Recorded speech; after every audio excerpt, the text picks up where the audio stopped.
সকলকে আমার সংগ্রামী অভিনন্দন জানিয়ে আজকের প্রতিবেদন উপস্থাপন করছি আমি শামীম আক্তার। এই প্রতিবেদনটি সম্পূর্ণ ভিন্ন ধরনের। এই প্রতিবেদনের সঙ্গে প্রফেশনাল কোনো যোগসূত্র নেই, সুতরাং এটিকে অন্যভাবে দেখবেন। কেউ বাংলা দখল করবে নাকি সোনার বাংলা গড়বে তা নির্ধারণ করার দায়িত্ব জনগণের।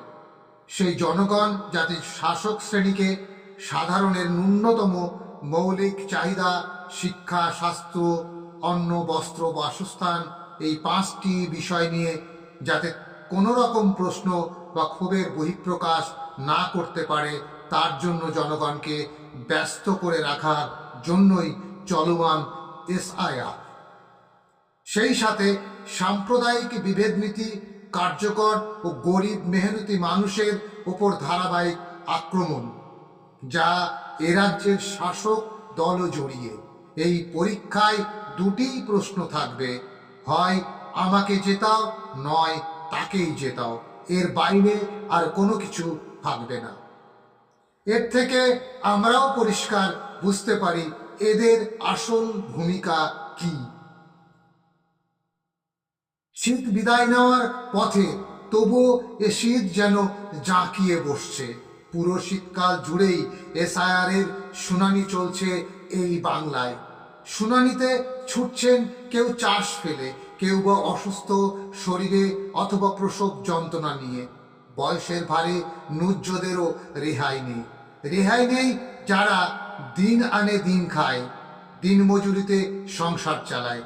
প্রবল ঠান্ডায় অসুস্থ বৃদ্ধকেও অ্যাম্বুলেন্সে যেতে হচ্ছে শুনানি কেন্দ্রে। পক্ষাঘাতগ্রস্ত সন্তানকে কাঁধে ভর করে সিঁড়ি ভেঙে ওপরে উঠতে হচ্ছে বাবাকে, কিংবা সন্তানকে বাবাকে ঘাড়ে করে উঠতে হচ্ছে। হাসপাতালে রোগীকে টেনে আনতে হচ্ছে, ক্যাথিটার লাগানো অবস্থায় হাজির হতে হচ্ছে শুনানি কেন্দ্রে।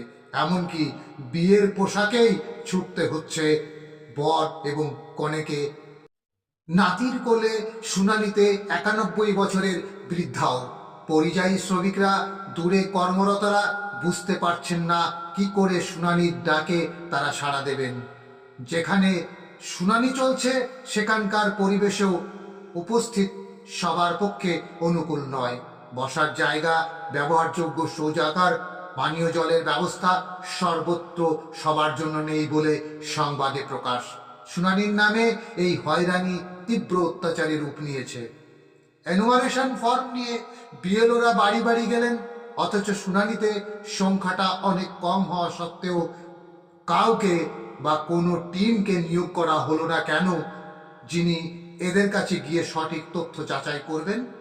তাছাড়া সশরীরে উপস্থিতিকেই কেন বাধ্যতামূলক করা হচ্ছে?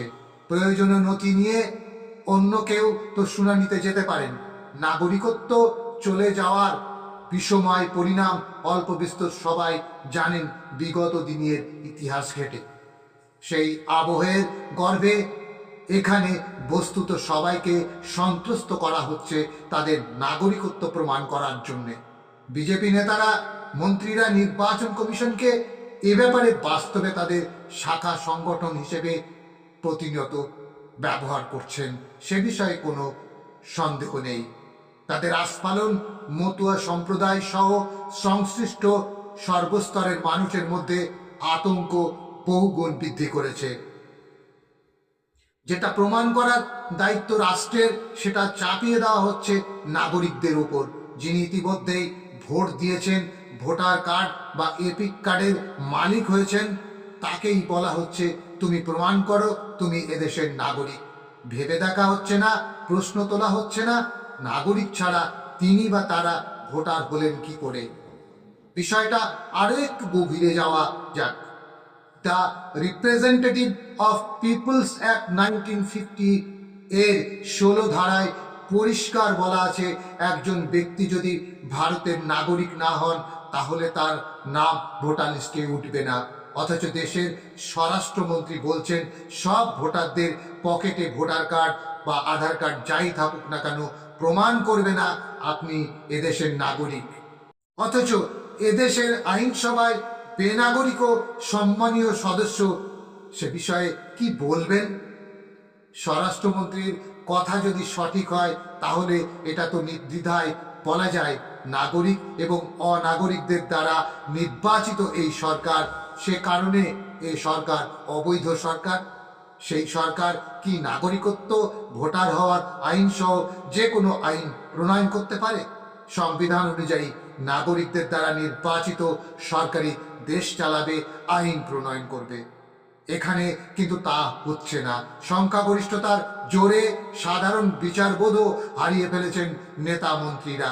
এখন পরিষ্কার যে এই বিচারবোধ হারিয়েই তারা বীরভূমের অন্তঃসত্ত্বা সোনালী খাতুনকে অনাগরিকের তকমা দিয়ে বাংলা ভাষায় কথা বলার অপরাধে জোর করে বাংলাদেশে পুশব্যাক করেছিলেন মালদার আরও এক যুবককে। অসীম দুর্ভোগ শেষে 6 মাস বছর কাটিয়ে অবশেষে সুপ্রিম কোর্টের নির্দেশে দেশের মাটিতে পা রাখতে পেরেছেন তারা। সরকার তার পরাজয় আড়াল করতে বলেছে, মানবিকতার কারণে তাদের ফিরিয়ে আনা হবে। প্রশ্ন রইল, সুপ্রিম কোর্ট বলার আগে কোথায় ছিল তাদের এই মানবিকতা? এটা কি অন্য কিছু প্রমাণ করে না?